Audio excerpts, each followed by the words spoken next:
Olá, viu uma vez mais das presidenciais do próximo dia 24 de janeiro. Em debate comigo, Marcelo Rebelo de Sousa, professor universitário, comentador, antigo líder do PSD, também Jorge Sequeira, também comentador político, também professor universitário, psicólogo e orador motivacional. Vitorino Silva, o calceteiro mais famoso do país, foi presidente da Junta de Freguesia de Rãs, em Penafiel. E Cândido Ferreira, médico, escritor, antigo presidente da Federação Distrital do PS Leiria, partido de onde saiu em 2011. Um debate que foge ao modelo dos frente a frente acordados há cerca de 6 semanas entre as 3 televisões, tendo em conta as candidaturas dadas como viáveis na altura, todas já com agendas e estruturas de campanha públicas, tendo em conta também o surgimento de 3 novos candidatos e porque o mesmo modelo implicaria cerca de meia centena de frente a frente, inviáveis até ao arranque oficial da campanha e banalizadores da mesma. A proposta das televisões é esta: debates destes 3 candidatos com as 3 personalidades indicadas pelas sondagens com maior relevância e como tendo maior relevância eleitoral. Esta noite, aqui, como já percebeu e como lhe disse, com Marcelo Rebelo de Sousa. Boa noite a todos, bom ano, obrigado por terem aceitado este convite. Feitas as apresentações pessoais, o que vos proponho é, com alguma capacidade de síntese, que mensagem política trazem que fez com que cada um dos senhores avance nesta corrida? No fundo, porque é que se candidatam? Sr. Doutor, comece por si. Boa noite. Estou neste estúdio por respeito aos milhares de apoiantes que subscreveram a minha candidatura e me apoiam. Estou neste estúdio por respeito para comigo próprio e para a Presidência da República a que me candidato.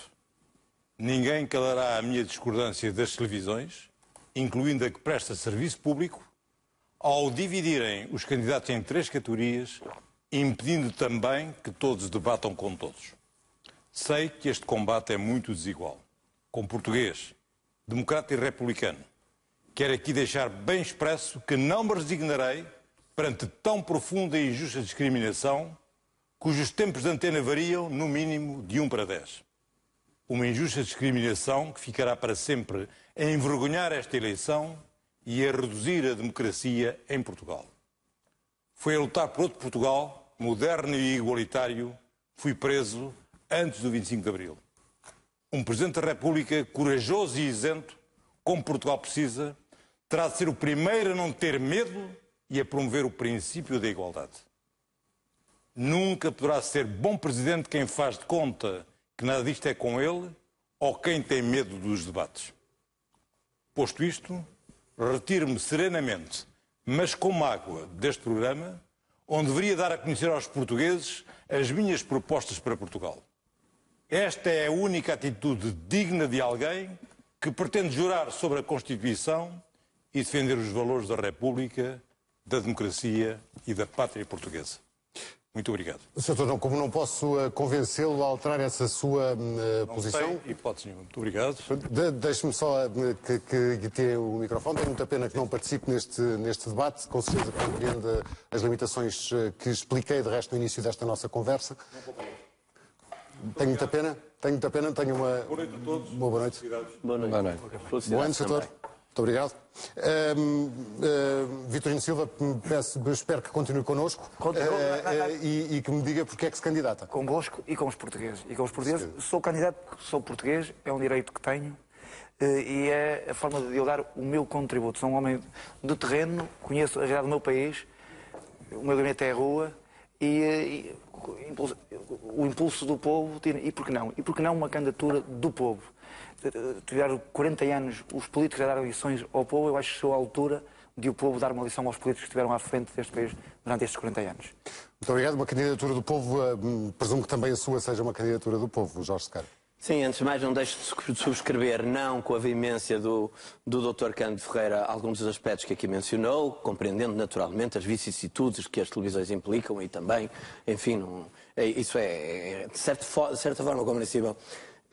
Saúde de todos os candidatos, acho que é excepcional chegarem 10 candidatos a esta eleição, porque toda a gente fala, e bem, da cidadania, da participação daquelas pessoas que não pertencem a partidos, e acho um pouco estranho quando surgem 10, que em 10 milhões são muito poucos, 10 milhões em Portugal, 5 milhões lá fora, e que às vezes ainda se olha com alguma desconfiança. Não estou a dizer o caso presente, tenho muito apreço não só por si como jornalista, mas por todos os outros canais, que depois se olhe para alguns candidatos ou com um tom jocoso, ou numa graçola, ou com uma superficialidade que não é digna com digamos, o cargo a que todos nos candidatamos e com ideias que queremos defender. Claro que a minha candidatura, fundamentalmente, tem como primeiro axioma a meritocracia. Nós passamos de uma democracia que foi fundamental, não sou contra os partidos foram essenciais na instauração da democracia, e alguns, inclusive, com a própria vida, com sangue. Por isso passou-se, mas na minha opinião, passou-se de uma democracia para uma partidocracia. Os partidos hoje estão inculcados em todos os setores da sociedade de uma forma excessiva e que a paralisa. Por isso, eu sou a favor da meritocracia. Os melhores devem governar. Também não me revejo nesta dicotomia de esquerda e direita, algo manicaísta, até dicotómica e antagónica. Parece que andamos uns contra os outros, não se encontra pontos de convergência, mas estamos sempre à procura da divergência. Por isso, este discurso já não tem reflexo na sociedade atual, principalmente num segmento abaixo dos 35, 40 anos, em que este discurso de esquerda-direita, perdoando-me a expressão, cheira um pouco a naftalina, mas que não lhe mata a traça. Também acha que vivemos num regime de partidocracia com traça? Ora bom, Paulo Magalhães, eu queria em primeiro lugar concordar com o que foi dito pelo professor Jorge Sequeira e de alguma maneira também pelo Vitorino Silva, que é saudar todos os candidatos. Tem um enorme mérito, uma grande coragem cívica num momento difícil vivido pelo país. Por um lado, a coragem de avançar, a determinação de avançar, e por outro lado, o trabalho de pôr de pé uma candidatura. 7.500 ou mais 7.500 assinaturas. Sabem bem o que isso significa? Sabemos todos o que isso significa. Não são a bolsa. Conheço toda a gente. Uma, não é? Junta de freguesia a junta de freguesia. Esse é o primeiro ponto. Portanto, eu cumprimento-os a todos. E é com honra e prazer que estou aqui convosco. Em segundo lugar, eu sempre defendi que não há candidatos de primeira, de segunda e terceira. Há só candidatos de primeira. O quadradinho é igual. Tem todos. O quadradinho é igual no líder. Não é só o quadradinho. Vai São ser igual. cidadãos iguais. Mas o quadradinho iguais, que é o voto. tem direitos. E, portanto, não há discriminação entre eles. E, por isso, eu não posso deixar de concordar com aquilo que disse o Dr. Cândido Ferreira. É com pena que, por razões de limitação de tempo e de limitação de meios televisivos, se assista a que haja, na prática, um tratamento diferenciado entre vários candidatos. E digo mais, pensando que é uma pena que ele não esteja aqui e que é lamentável que não seja possível ouvir as suas razões, eu estou disponível para, nos próximos dias, a uma hora em que o Dr. Cândido Ferreira possa, e em que uma das estações televisivas, uma das três ou outra, o aceite, para ter um frente a frente com ele.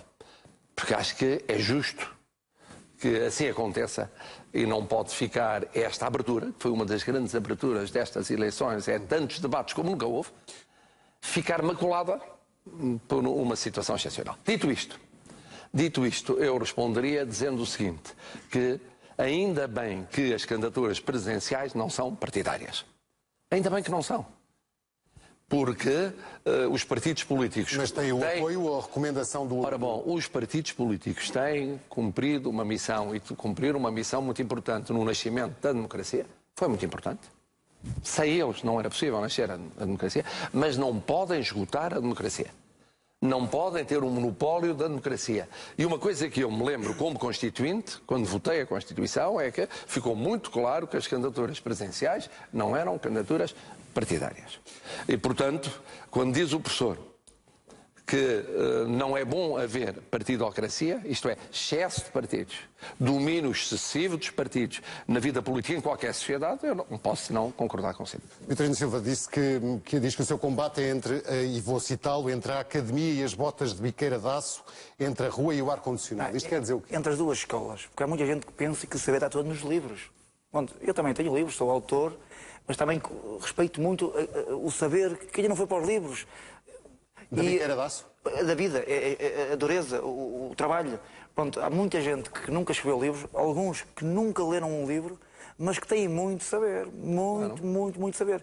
E eu, quando digo respeito à academia, também não posso escurar uma parte muito importante do saber do meu país, aquela gente que, do cotidiano, que no dia-a-dia, se vai cultivando.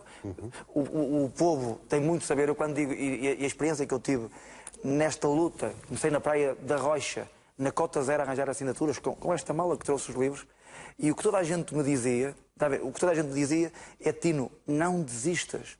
Tino, e não desistas porquê? Porque tens uma posição muito bonita, tens um privilégio de trabalhar no teu gabinete, que é a rua, e eu, quando no meu gabinete vejo metade do país à janela, as pessoas estão tristes, as pessoas que estão à janela gostavam de ter uma ocupação, gostavam de ter a felicidade que eu tenho quando estou de martelo em punho ali a exercer uma profissão muito digna. Não só nesta, como as outras profissões. Não foi por acaso que eu arranjei as assinaturas em talhos, em restaurantes, à mesa, porque a mesa tem muita força. E quando isso, conheço todas as pessoas que assinaram por mim. Eu não queria máquina, porque se eu tivesse uma máquina, eu não conseguia chegar aqui. Está a ver? E às vezes o grande problema dos partidos é que a máquina prejudica a democracia. Porque eu não queria ter o apoio de um partido, mesmo que o Partido Socialista me quisesse apoiar, eu não queria, porque eu queria, da mesma forma que arranjei assinaturas livre, quero ser Presidente da República livre, sem estar hipotecado às máquinas, depois elas cobram. Toda a gente sabe que aquela gente tem muitos apoios por trás, depois não vão ser livres. Não vão ser. Eu quero ser um Presidente da República livre, sem estar hipotecado a ninguém. Isto também tem a ver com o que defende da partidocracia de que estava a dizer. Isso é um discurso antipartidos, ou não? Não, de todo. Eu tenho muito respeito, aliás, considero que os partidos têm uma função vital. Não há democracia sem partidos. Não, e são as pessoas que se chegam à frente. Porque isto é muito bonito, estamos todos no café a dizer a culpa é do ministro, a culpa é do presidente, a culpa é da polícia. Eu vou a 150 km/h na autoestrada. Eu não, porque sou um cidadão que se porta bem. Vou a 150 km/h na autoestrada. Fui multado. De quem é a culpa? É de polícia. Não, claro que é minha, que eu sabia. Ainda por cima as autoestradas têm muita publicidade. 120, 120, 120. Vemos aquilo a toda a hora. Mas eu culpo sempre alguém. A culpa é sempre do... Quando se tira uma negativa, de quem é a culpa? É do professor. Se eu chego tarde, foi a culpa... É da mãe que me devia ter deixado sair ainda mais tarde. A culpa é sempre dos outros. A culpa neste país morre solteira. É preciso uma maior responsabilização. Fala-se muito em responsabilidade social, mas eu advogo uma responsabilidade mas então pessoal. também acha que a culpa nunca é do Governo? Não, a culpa também é do Governo, mas quem nada faz para contrariar aquilo que são aparentemente más decisões, quem discorda do Governo, seja este ou anterior, ou aquele que ainda teve antes, porque aqui o que eu defendo é claramente a questão de que se nós perguntarmos na rua, e eu não sou o homem de gabinetes, acho que ninguém aqui o será, conhecemos este país de les a les, eu conheço todos os setores de atividade com quem trabalho, com muito orgulho, mas quando se pergunta na rua, mas isso de políticos, por isso é que eu acho que é um ato de coragem a todos que estamos aqui e os outros candidatos que não estão aqui, porque quando se fala de política, dizem muitas vezes, só há dois tipos de políticos, os incapazes e os capazes de tudo. Eu não me quero rever num país onde a política, que é uma coisa importante, eu digo até que é importante demais para ser deixada aos políticos exclusivamente, como disse o professor Rebelo de Sousa, concordo totalmente, ou seja, a democracia sai coartada, sai até coxa, eu diria mesmo sem uma perna, mas não se a cidadania não tem possibilidade de expressar. Neste momento. Não, eu sou um político não partidário. Claro. Eu sou um político não partidário, em bom rigor. Todas as pessoas que têm uma opinião crítica sobre a sociedade que os rodeia acabam por ter uma expressão política. Mas aqui a questão é que os partidos que têm importância acabam por se tornarem cíclicos. Os seus criadores tornam-se na sua própria criatura e conseguem expulsar aqueles que tentam entrar devido, não diria ao seu mérito, eu não tenho mérito, mais mérito do que ninguém, mas sou um cidadão que um dia decidiu deixar de estar a discutir simplesmente no café e tentar pôr o seu trabalho, o seu empenho, da mesma forma que ponho nas empresas, nas universidades, nas instituições. 40% do meu trabalho que eu faço no país é gratuito, é altruísta. Eu não estou aqui, eu não existo para aparecer. Eu apareço porque existo. Eu sou a pessoa mais importante deste país. Isto pode parecer pretencioso e arrogante, mas não. O que eu quero dizer com isto, eu sou um cidadão. Claro. Diga, Vitorino, queria... Não, os políticos têm que deixar de ser vedetas. Os políticos têm que começar a ser pessoas normais. É isso que as pessoas querem. Quem vote e quem não vote. Porque os partidos pensam que são os donos... Mas o professor Marcelo Rebelo de Sousa, por exemplo, é uma vedeta? Não, eu estou a dizer que hoje em dia os políticos não é uma vedeta, é um homem normal, 1,78 m. 77. Já estou na mesma fase altura, de calça diminuir que é centímetros. 43, 43. Era 78 e agora é 77. 43, quanto é calça? Quanto é 41. calça? Então, 41, pessoas normais, eu até pensava que era mais alto, pensava que calçava mais 45. Não sou. Paulo Magalhães, deixe-me pegar em três ideias muito interessantes, de um lado e do outro. Começando pelo professor Jorge Sequeira. Cada um de nós é político. E um dos erros na democracia é pensar-se que a democracia não tem que ser construída todos os dias. Que está adquirida para sempre. Não está. De todo. Empates só no futebol, nós sabemos isso. E mesmo assim é sempre uma vitória ou uma derrota disfarçada. Bom, a construção da democracia passa por cada cidadão. Ele é político. E um dos erros é dizer os políticos os outros. Os que aparecem nos telejornais, os que aparecem ali. Não. Políticos somos nós todos. São os cidadãos todos. Sem opinião. Mas aí está. A ideia é de que a cidadania deve estar presente nas candidaturas presenciais, como no dia-a-dia, na democracia participativa, na participação nas escolas, na participação nos sindicatos, na participação nas organizações populares de base e por aí adiante. Bom, sem querer interromper, mas estando a fazer dramas com apreço pelo que diz, por isso é que o lema da minha candidatura é Portugal somos nós. Não somos outros, somos nós. Nós. Bom, e a minha é Juntos por Portugal. É uma ideia. E a minha é contra as máquinas marchar. Bom, essa aí é mais nacional. Mas eu queria pegar aqui em duas ideias do nosso amigo Vitorino Silva, que é a seguinte. Primeiro ponto. A primeira ideia é muito verdadeira. Quando se olha para a história de Portugal, há duas culturas que vão a par. A cultura livresca e a cultura popular. E a cultura popular está lá. Precisa da cultura livresca, porque não se construíam as catedrais, nem se faziam os castelos, se não houvesse quem soubesse daquilo. Mas quem fez foram os padreiros. Claro.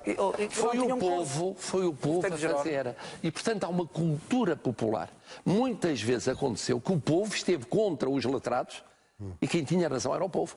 O povo tinha razão em 1385 para defender a soberania portuguesa. O povo, em momentos cruciais, esteve contra os letrados. Mas o Vitorino Silva já tem dito várias vezes que o povo sempre figurante. Tem 880 anos. Espera aí, mas não foi figurante. Eu vou-lhe dizer quando é que não foi. Eu vou-lhe dizer, o Fernando Lopes conta, quando Castela quis tomar conta de Portugal, foi o povo que pôs lá Dom João I. Foi o povo. Depois ajudaram os juristas a explicar porque é que o poder era dele. Mas foi o povo, largamente, que fez a restauração da independência em 1640. Foi o povo que se bateu na Flandres na Primeira Guerra. Foi o povo que esteve... E não é preciso o povo hoje, em 2016, não é preciso o povo. Em armas ou pacificamente, que esteve a decidir os lances fundamentais da vida portuguesa. E isto liga-se com outro ponto, que é o seguinte... Disse, mas então não são precisos os livros. São. Claro que são. São. Porquê que a educação faz a diferença dos povos? Porquê que as democracias nórdicas são melhores que as outras? Têm um nível educativo superior às das outras. Porquê que não basta, embora seja muito importante a energia popular com educação, isso é que faz as democracias mais avançadas. Portanto, o que é preciso é juntar... Há bocado foi aqui oferecido as histórias que o povo conta, que era um texto, um livro que nós líamos na escola primária. Andou 15 anos a sugerir livros. Que eram. É preciso juntar estas histórias que o povo conta, este esforço do povo português, que fez a nossa pátria ao longo dos séculos, à educação, à formação, à atualização, à inovação, à modernização. O candidato Vitorino Silva essa conjugação é que é fundamental. Privilegia o povo em detrimento do saber livresco? Não, porque quando ele é um calceiro de excelência é porque sabe o que está a fazer. Quando ele foi um presidente de junta de freguesia, ele sabia como é que aplicava as leis, as posturas, as regras autárquicas. Isto quer dizer, é possível conjugar e é decisivo conjugar as duas coisas. Nós temos de ter a atenção, e por isso ele dizia uma coisa com muita razão, porque é o seguinte, é muito importante a independência das pessoas relativamente às máquinas. É muito importante. Eu, por exemplo, modestamente, porque é que eu disse não há donativos privados? E porque é que não há donativos dos partidos? Porque se o partido dá, pois o partido depois pode ou não vir a ter a tentação de cobrar. E, portanto, seja, é sabe que é um partido. muito importante haver a independência das pessoas e a conjugação da tenacidade, da coragem popular com a formação, a começar nos mais jovens dos jovens. Diga, Vitor. E uma das razões de eu ser candidato é porque sinto o povo livre. Eu nunca vi o povo tão livre como hoje. Nunca vi. Uma das razões de eu ser candidato é porque o povo está livre.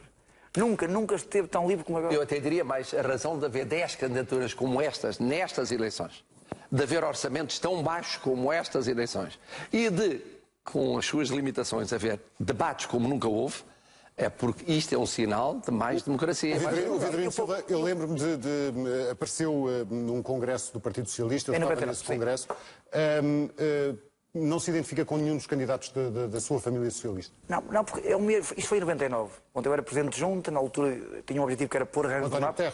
Rãs era uma terrinha pequenina do Conselho Parafial que não estava no mapa. Mas porquê? Castagas ao lado, estou no mapa e há espaço no mapa para pôr Rãs e Rãs não está no mapa. E eu quis pôr Rãs no mapa e fui de Rãs até ao Coliseu, fiz 350 km para falar... Nós lembramos todos essa experiência da sua intervenção. Eu nunca faria 350 km. Nunca faria 350 km para falar para dentro do Coliseu, para falar para dentro de um partido. Eu percebi que havia mais gente fora do Coliseu, que são 10 milhões, na altura eles riram-se. Eu quando disse, não durmam à sombra da laranjeira, eles riram-se. E está atual, não durmam à sombra da laranjeira. E desde 99 que muita gente dormiu à sombra da laranjeira. Agora, é certo que eu sabia o efeito que ia fazer, eu sabia. Mas não se identifica com qualquer dos candidatos da sua Maria de Belém, Henrique Neto? Não me identifico, eu não me identifico, e nem me identifico com o partido, com o secretário-geral do meu partido. Eu quando digo, não me identifico. Eu quando houve as primárias, eu já não estava no partido há muitos anos. Há muitos anos que estava no partido. Porque em 99 fiz o discurso, eles riram-se eu até um dia. E deixei a política para ver a minha filha crescer. Porque fiquei sem pai, tinha 9 anos de idade. Deixou a política partidária. Não deixou a política. Não deixou a política. Mas continuou a ser cidadão. Deixei a política para ver a minha filha crescer. Porque eu fiquei órfão de pai, tinha 9 anos de idade. E é a recordação que eu tinha do meu pai. E quando estava na política, a política é uma coisa muito absorvente, às vezes as pessoas curam o mais importante que a família. E a minha filha tinha 2, 3 anos, eu olho para ela e disse, se eu andar aqui na política, tu vais ser órfão de pai que o pai vive. E foi a melhor coisa que fiz. Ela cresceu e eu cresci com ela. Uma das razões de eu ser candidato agora é porque a minha filha tem 18 anos, está livre. Eu podia estar na política, podia até me rever, mas não, fui à volta, e à volta também a caminho. E quando o António José Seguro, nas primárias, me convidou, e eu já não estava no partido há muitos anos, então, Tino, precisava tomar um café consigo, e eu vou tomar um café com ele. E tomo o café. E eu disse, olha, eu antes de tomar o café consigo, eu ouvi os meus conselheiros. Porque eu também tenho os meus conselheiros, e toda a gente me dizia, Tino, não apoies o cavalo errado. E ele disse ao José, eu só estou aqui porque tu és o cavalo errado. Se fosse o cavalo certo, eu não estava aqui. Eu não tenho problemas nenhuns em às vezes estar no cavalo errado. Agora, eu tenho que estar no cavalo em que acredito. E é por isso, isso mexeu comigo. Uma das coisas de eu também ser candidato, também foi estas eleições que me disse, eu tenho que aparecer. Eu tenho, está a ver, que também dar uma ajuda. Porque a política precisa de gente... de todos, precisa de todos. Mais que nunca. Precisa de todos. Jorge Sequeira, defende uma revisão da Constituição. O próprio Pedro Passos Coelho defendeu algo do género aqui há pouco tempo. Para que é que defende essa revisão constitucional? Para dar mais poderes ao Presidente da República? Antes de chegar à própria Constituição, eu gostaria de dizer aqui, eu não vou fazer aqui um apelo às minhas origens humildes, temos uma coincidência que o meu pai também faleceu com 9 anos. Estamos aqui de saúde e de cara levantada, de peito aberto. Não, mas eu não tenho vergonha das minhas raízes. Mas não estou a falar de vergonha, estou a dizer que ninguém pode aqui reivindicar sermos mais povo do que outros. Para ser Presidente da República não se tem que nascer num castelo. Sim, mas o que eu quero dizer aqui, citando Oscar Wilde, a arte não deve ser popular, o povo é que deve ser artístico e nós todos temos a possibilidade, e hoje com a informação que temos uma facilidade de acesso enorme, em tornarmos pessoas mais capazes, com maior conhecimento e sabedoria para pô-lo ao serviço dos outros, porque nesta candidatura que todos temos, só faz sentido quem existe para servir e não para ser servido dela. Em relação... Porque a questão aqui, e sem me esquecer naturalmente da questão dos poderes presidenciais e da Constituição. E da Constituição, remete para a questão de que quase todos, isto não é um estigma, Não estigma, pelo contrário. Todos, à exceção da minha pessoa e porventura de outro candidato, nunca fomos filiados em qualquer partido. Isto não nos cria nenhuma coroa de glória de todo, não é isso que eu quero defender aqui, mas a verdadeira independência, por muito que se faça, e não basta, mesmo que o lobo vista a pele de cordeiro, não passa a ter a sua forma. E quer se queira, quer não, como aqui foi dito, serão sempre colocados numa das fações, esquerda ou direita, no futuro.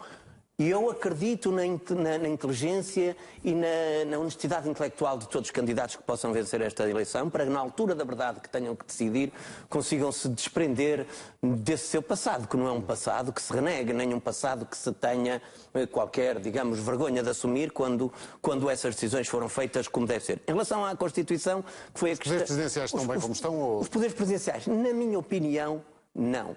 E eu acho que se chega a Presidente da República, popularmente dizem que é um corta-fitas, que tem um poder muito limitado. Eu não concordo, tanto é que nos últimos tempos temos assistido, de facto, à importância e ao relevo extremo que a função teve, mas, de facto, a mim custa-me ver meninos grandes e de brava rija, como são os líderes dos partidos e líderes do governo, andarem sempre a fazer queixinho ao Presidente por causa da Constituição.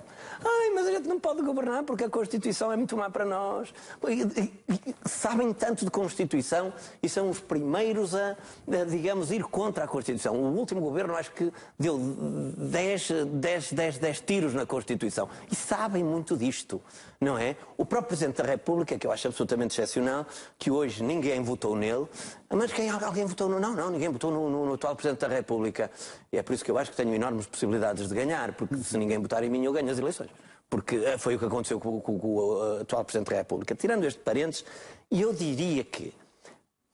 Eu não sou a favor da revisão de Constituição, eu sou a favor de se criar um fórum para que as pessoas, digamos, as pessoas envolvidas neste processo, líderes políticos, sociedade civil, Presidente da República, vamos então discutir a Constituição para ver se fazemos um livro que seja mais atualizado, mais justo e que permita uma governação, mas sem querer fazer da Constituição assim um livro de autoajuda e muito simples, porque há quem diga que se não fosse a Constituição, o anterior governo tinha causado mais danos ao país. Não que eu esteja de acordo, mas era isso que se dizia. Precisava de uma atualização para que o Presidente da República é um corta-fitas? Não, acho que não. Eu acho que os poderes que vêm na Constituição do Presidente permitem perfeitamente que ele possa, se o seu estilo for esse, se as circunstâncias o permitirem, ou aconselharem, ou determinarem, permite-lhe perfeitamente ir mais longe ou menos longe, sem necessidade de mudar os poderes presidenciais.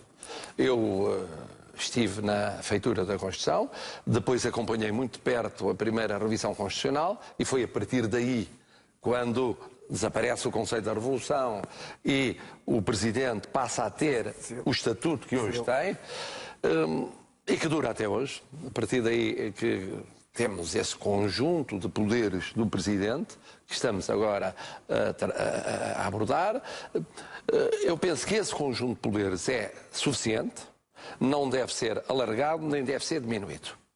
E, portanto, não me parece prioritário estar a rever a Constituição, nomeadamente em matéria de poderes presidenciais. Umas vezes não foram exercidos. Mal, porventura. Outras vezes foram mal exercidos. Podemos dizê-lo. Também houve vezes em que foram bem exercidos. Isso dependeu muito das circunstâncias e nem sempre isso foi feliz no seu exercício, mas a culpa, eu aí concordo com o professor um bocadinho. Nós temos uma característica fundamental, é quando falta o outro bode expiatório, é a Constituição. É a Constituição. Isto não falam, hoje leis, hoje... É a Constituição. É que diabo, e as pessoas às vezes falam da Constituição, além do mais, como se ela fosse a mesma que foi no início, houve já não sei quantas definições da Constituição.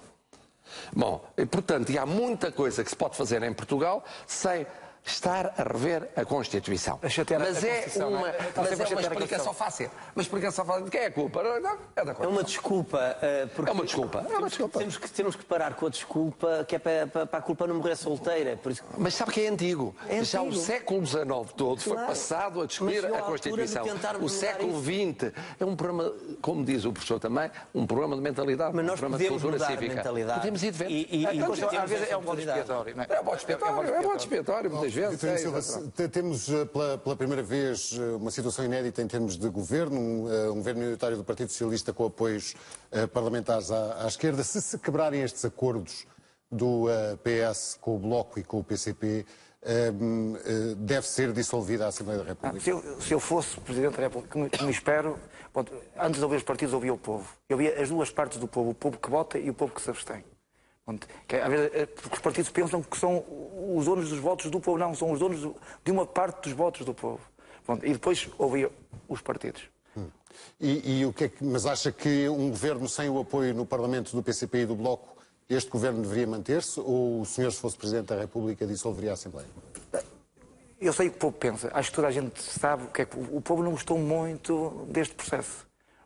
Eu acho que o povo queria eleições, não tenho dúvidas nenhumas que o povo avulso, aquele povo livre, queria eleições. Mas também não ia dissolver só porque ganhei as eleições. Claro que ia ouvir primeiro o povo, o tempo também muda. Hoje pensámos desta forma, daqui por um mês, ou 2, ou 3, o país pode estar diferente. O povo até pode estar a gostar deste novo governo, do trabalho do António Costa. Agora, não dissolvia. Eu não dissolvia, deixava o António Costa brilhar. E o Sr. Professor? Ora, eu, em primeiro lugar, gostava de pegar numa ideia aqui levantada pelo Vitorino Silva, que é a seguinte. Tem havido, e houve nas últimas eleições, uma percentagem muito alta de abstencionistas. E há uma parte destes abstencionistas que tem a ver com a imigração, na minha modesta opinião. Esse é um aspecto complicado, porque já não é abstenção técnica. Há muitos portugueses que foram viver para o estrangeiro, estão licenciados e não votaram, e não votam. É evidente que, quando se olha para o número da abstenção, isso tem significado. Porque houve aqui, ao longo destes anos, tudo somado, um número apreciável de portugueses que deixou de votar. Bom, dito isto, eu penso o seguinte. Penso que nós estamos numa situação económica muito sensível. Nós estamos à saída de uma crise. E as saídas nunca são tão fáceis como se pensa, tão rápidas como se pensa, e não são iguais para todos.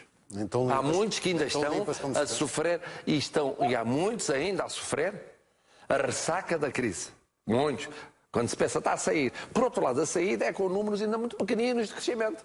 E a Europa também não está a dar sinais de números muito grandes de crescimento. Logo, isto significa o quê? Significa que crises políticas sobre crises políticas é contraindicado. Uma grande ponderação, eu registrei aqui com agrado, a opinião segundo a qual aquilo que seria a tentação muito fácil, quer dizer, porque há dois países, um país gosta de uma coisa, outro país gosta de outra coisa e tal. Isto significa que, a seguir a uma crise política, haveria uma dissolução e outra crise política. O país não tolera isso, não comporta isso, e o papel do próximo Presidente da República não é contribuir para mais crise política, é contribuir aí para criar as condições para finalmente sairmos melhor da crise. Mas nesse caso mantinha-se um governo minoritário sem apoio do PCP e do Bloco? Não, nesse caso eu devo dizer o seguinte. O candidato presidencial não tem que estar a fazer cenários, os comentadores têm. E, portanto, o problema é o seguinte: sim, pode antecipar no seu foro interno. Quer dizer, o estar neste momento a especular sobre um cenário de crise política... Não está ao serviço do povo, não está do país. Exato, mas o problema é o seguinte: o estar a antecipar situações de crise política e de dissolução não é bom. Não, mas é assim, não é bom. Eu quando digo, eu sei que o povo pensa, porque eu andei no meio do povo. Sei que o povo sabe o que é ficção e o que é realidade. O povo sabe muito bem o que é ficção e a realidade. Se alguém pensa que o povo não sabe distinguir... Por isso é que o povo vai votando. Quando vota e quando se abstém, exatamente. Falou na imigração, uma coisa que é importante, em 100 anos da minha família, em 1910 emigraram os irmãos dos meus avós. Foram todos para o Brasil. O meu avô emigrou ainda no século XIX. Ainda no século XIX, veja bem, mais cedo. Só 100 anos depois é que emigraram numa família, tornaram a emigrar. Jorge Sequeira, sobre este assunto. Sem deixar de tocar num assunto que o professor e bem colocou na ordem do dia, porque acho que é incontornável falarmos de eleições, sejam presidenciais ou outras, sem falarmos da abstenção. A abstenção é um flagelo enorme, endémico. E porquê é que a abstenção existe? Na minha opinião, a explicação é plausível, naturalmente, mas a grande explicação é que já ninguém encontra entusiasmo para ir votar. E as urnas, para muitas das pessoas, é uma romagem para o seu próprio funeral, porque o regime de alternância entre esquerda e direita, onde há sempre uma esperança que o próximo governo vai resolver os antigos problemas, não se tem verificado. Por isso, há uma descrença absoluta. Ninguém confia. Por isso, para fazermos diferente, precisamos de pessoas diferentes. Não podemos fazer diferente com pessoas iguais. Por isso esta questão da abstenção parece-me nuclear, porque tudo se perde quando nada se transforma. As empresas de excelência, por exemplo, que eu tenho o prazer de conhecer algumas, tornam-se obsoletas antes que os outros o façam. Por exemplo, o Windows criou o Windows 11 ou 10 e eu ainda nem sei trabalhar no 9. Criaram uma nova necessidade para os seus clientes. Não esperam que se chegue a 10% da abstenção para se pôr a mão à cabeça e dizer: afinal, nós não estamos com um discurso muito interessante. Afinal, isto não chega às pessoas. Afinal, isto não resolve nada. Mas o ideal é sermos conservadores, mantermos o status quo. Mas conservar o quê? Conservar o desemprego aos níveis, conservar o desemprego aos níveis que os temos, conservar a saúde que não temos, conservar a justiça que é de bradar aos céus, que nem quero falar sobre ela. Ou seja, nós não temos nada para conservar, nós temos que transformar os cidadãos em clientes. Por isso, quando eu há pouco disse, e espero não ter passado uma ideia pretenciosa, eu era a pessoa mais importante, assim como somos todos nós, deste país, é porque eu quero passar de cidadão a cliente. Quero ser bem tratado. Mas se me permite, mais do cliente, a proprietário. Exatamente, a proprietário. Porque os cidadãos são os proprietários da soberania. Uma coisa é ser cliente, outra coisa é ser proprietário. Eu sou proprietário do meu voto. E vendo que naturalmente estamos aqui em sintonia, o que me apraz, é que nós somos demasiado lentos. No nosso talento, o talento deste país tem fugido, como se tem visto, falou-se aqui da imigração. E nós precisamos desse talento para dar velocidade a um país que está lento. Só há dois tipos de empresas, as rápidas e as falidas. Quem disse isto foi um homem chamado John Kotter, da Universidade de Harvard. E nós somos demasiado lentos a acompanhar os tempos de mudança. Parece que precisamos de ventos de mudança. E eu não tenho receio de dizer que posso ser um vento de mudança. Não, porque, ou seja, na sociedade civil há milhares, milhões de pessoas melhores do que eu. E isto não é falsa modéstia. Eu conheço empresas que crescem 17% ao ano. Eu trabalho com empresas que em 2016 vão crescer 25%. Porquê é que nós não tentamos captar essas pessoas de excelência para a causa pública, para a política, e que nos ensinem como é que se fazem objetivos, como é que se alcança resultados? E eu gostaria de ser um auditor da governação e um afetivo provedor do cidadão. Estamos, como dizia aqui, aparentemente em sintonia, mas, Vitorino Silva, dos 10 candidatos, quem é o seu... São adversários entre si. Quem é o seu principal adversário? É este homem que está aqui ao meu lado. Portanto, por isso é que numa volta, apesar de estarmos frente a frente, se não for nestes debates onde é que nós fomos postos de lado, na segunda volta vamos estar frente a frente, porque aí de certeza que as televisões... Mas porquê é que é o professor Marcelo Rebelo de Sousa o seu principal adversário? Não, porque, no meu entender, acho que vamos ter, os dois vamos ter mais votos. É um homem popular, tem a força também do povo e o perfil dele é muito parecido com o meu. Uma grande fatia do mercado, entre aspas, é para o Dr. Marcelo e para o Tino. Somos duas pessoas diferentes e com objetivos diferentes, mas que temos muita força. Aquilo que eu sinto no terreno é que tanto um como o outro tem muita força. Mas tem andado anda em campanha eleitoral? Ando em campanha eleitoral. Então, comecei no Algarve, arranjei 12.000 assinaturas, sem máquina, uma a uma, todas as assinaturas passaram por mim. Não sei se o Marcelo conseguiu também muitas, ou se foi a máquina que lhes trouxe. Sim. E eu, ao lidar com 12.000 pessoas, eu sei o que elas me disseram. E a coisa que mais me dizia é: olha, a tua candidatura é muito importante, não desiste. Pronto, a partir do momento em que consegui a primeira, que foi da minha mãe, e a 7.500 a minha filha, e eu não podia desistir. E a número 2, a 7.499, se não tivesse o apoio da família, não conseguia conquistar o país. Porque eu acho que é a partir da família que se conquista um país. E fico triste quando a primeira-dama, e as pessoas dizem que já não é preciso e não sei o que mais. Eu tenho muito orgulho de estar na campanha com a minha mulher. O país já precisa de uma primeira-dama e vai ser a primeira e última dama. Às vezes põe as mulheres para segundo plano. Um presidente, para poder exercer este cargo, pronto, não fica mal, não deve ter vergonha de estar acompanhado. Pronto, uma companheira ou um companheiro, porque a Maria Belém é mulher, neste caso um homem, mas que respeitem muito as mulheres. A minha estrutura, posso dizer que 90% são mulheres, as pessoas que me ajudaram a preparar o processo, porque eu arranjei assinaturas e as certidões, mas tive muita gente que me ajudou a preparar o processo, porque não foi fácil. O processo para chegar ao Tribunal Constitucional e ser aprovado é porque tinha que estar bem feito e por gente competente, porque senão não conseguiam. E fiquei triste também, agora para terminar, em sondagens. É isso que ia dizer de início. Eu agradeço para dizer às empresas que fazem sondagens que, a partir deste momento, não chamem outros candidatos que tenham nome. Eu chamo Vitorino Silva, ele chama-se Jorge Sequeira. Claro que, e não podem ligar para as pessoas e dizer só, olha, em quem é que vota? No Marcelo, na Maria do Belém ou no Sampaio da Nova? Houve um caso que ligaram para uma pessoa, que é minha conhecida, e perguntaram-lhe em quem vai votar. Ele disse, eu vou votar Tim de Rãs. E eles ligaram o telefone. As empresas que fazem sondagens, que deem o nome às pessoas, nós não somos os outros, nós temos dignidade. E uma das razões de eu ser candidato é para dar alegria ao povo, que o povo precisa de alegria, o povo está triste, e dignidade. As pessoas precisam de dignidade e precisam de um Presidente da República que respeite, está a ver, o povo. Professor Marcelo, já falou várias vezes aqui de soberania e Portugal está na Europa. Do seu ponto de vista, Olivença é Portugal ou é Espanha? Ora bom, deixe-me primeiro aqui comentar um pouco o que foi dito pelo Vitorino Silva. Eu concordo com ele, o papel das mulheres é fundamental.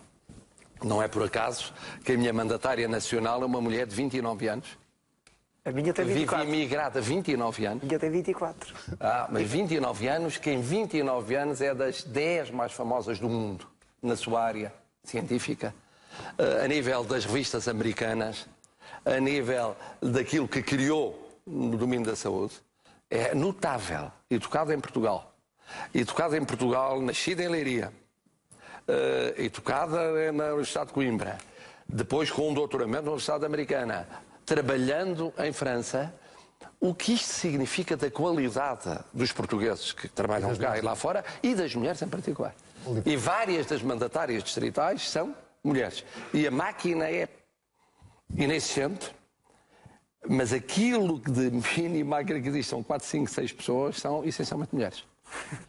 Porque de facto têm um papel determinante, concordo. Na sua como Bom, agora, eu concordo também, minha família está comigo, mas eu tenho a ideia de que em República, ao contrário da monarquia, não há nem presidência da República, nem família do Presidente da República. É um órgão unipessoal. Eu respeito, naturalmente, aquilo que houve de muito positivo em termos de uma realidade diferente. Mas na minha visão da democracia republicana, esta ideia que muitas vezes há de que, porque a família é muito importante, e é muito importante, ela se deve transportar para a área do poder, isso parece-me que é pouco republicano. Estou de acordo. É muito monárquico, mas é pouco republicano. Agora, indo ao problema concreto, há uma realidade que existe. Eu tenho uma simpatia muito grande pelo grupo de amigos de Olivença e tenho acompanhado a sua causa e a sua luta. Agora, de facto, há coisas a fazer e que estão a ser feitas, importantíssimo, no domínio da dupla nacionalidade, da língua, da cultura comum. Não me parece sensato que um candidato presidencial venha dizer que o Presidente da República aquilo que deve fazer é abrir uma questão diplomática com Espanha por causa da Olivença. Há caminhos que podem ser feitos e devem ser feitos. Não me parece que seja uma prioridade abrir essa questão diplomática. Para terminar, Jorge Sequeira, temos 1 minuto e meio até terminar o nosso debate. Muito bem, eu diria que, enfim, eu não estou aqui... Você quer pegar na primeira não, vou pegar para parecer importante. Eu não estou aqui para jogar às damas, e diria que o meu maior adversário é, de facto, a passividade, o conformismo, o desânimo aprendido, a tristeza e até a melancolia que eu pretendo resgatar, e assim como os meus colegas candidatos naturalmente vão puxar com as suas ideias e com a sua atitude ao voto.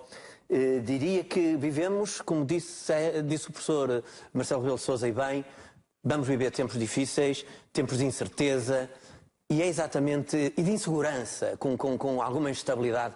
E eu por isso mesmo digo que sou homem certo para o lugar incerto. Conheço 2 suecos absolutamente excepcionais, com quem tenho aprendido muito, são considerados os 10 melhores pensadores de estratégia em termos presidenciais, e eles diziam uma coisa, que antes procurava-se o homem certo para o lugar certo, agora procura-se o homem certo para o lugar incerto. Eu nunca tive um salário, eu tenho um secalhário. Se eu trabalhar, recebo, eu funciono em função daquilo que é a simetria que a sociedade e as empresas vivem, não tenho um ordenado garantido, por isso... Um discurso que se tornou famoso de tão simples. Eu tenho um sonho. I have a dream. Eu tenho um sonho. Se fosse em Portugal, se calhar dizia eu tenho um plano estratégico, eu tenho uma ideia, ou se calhar de uma forma mais comezinha e bem portuga, eu tenho um esquema. Nunca diria, alguém diria eu tenho um sonho. Não deixem que pessoas pequenas matem sonhos grandes. E acabaria dizendo que, para fazer um apelo ao voto, porque se algum dia esta candidatura brilhar, será apenas o reflexo da luz de quem a viu, planta o teu jardim e decora a tua alma. Ao invés de esperar alguém que te traga flores, temos que pôr pés ao caminho. Vitorino Silva, temos para equilibrarmos os tempos que estão mais ou menos equilibrados, mas dou-lhe a palavra a si. O seu sonho qual é? Mas pegando... Ficou na alma. Dom Manuel Martins, que fez o prefácio de um livro meu, há dias telefonou-me, e ele nem me tinha percebido a tua candidatura. Manuel Martins, antigo Bispo de Setúbal. Bispo de Setúbal. Em que ele disse, a tua candidatura vem de dentro da alma. Vem de dentro da alma. Mas perguntava, pegando nas palavras do professor Jorge Sequeira, o seu sonho, sendo que nesta candidatura à Presidente da República... É continuar a respirar o ar que procuro.